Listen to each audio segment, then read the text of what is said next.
Hey, Mirembe Deborah giving a briefcase of Balfour versus Balfour decided in 1919 by the Court of Appeal in England using the Philac method.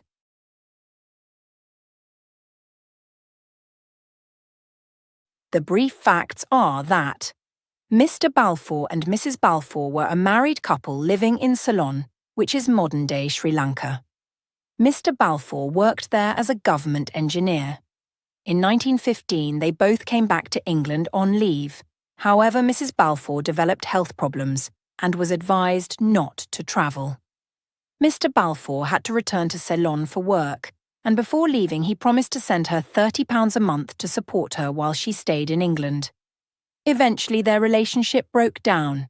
Mr. Balfour stopped sending the money, and the couple separated. Mrs. Balfour then sued him to enforce the agreement.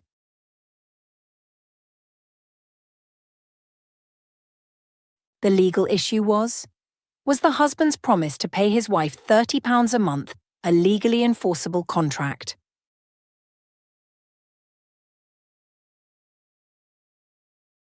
For a contract to be enforceable, there must be an intention to create legal relations. In general, the law assumes that social and domestic agreements, especially between family members, do not carry this intention unless there's clear evidence to prove otherwise.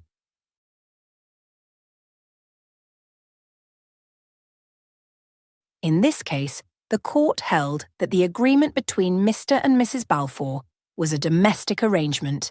It was made while they were still in a loving relationship, and there was no evidence that either of them intended for the agreement to be legally binding.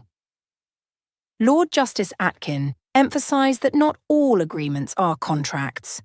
He said that courts do not enforce promises made in the ordinary domestic setting unless it's very clear that the parties wanted legal consequences.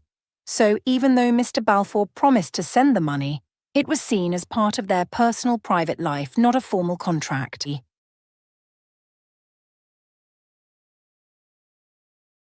The court ruled in favour of Mr. Balfour. Mrs. Balfour's claim was dismissed.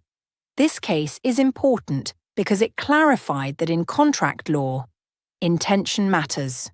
Just because two people agree on something doesn't mean it's a contract. Without the intention to create legal relations, there's no enforceable agreement. Thank you for your audience.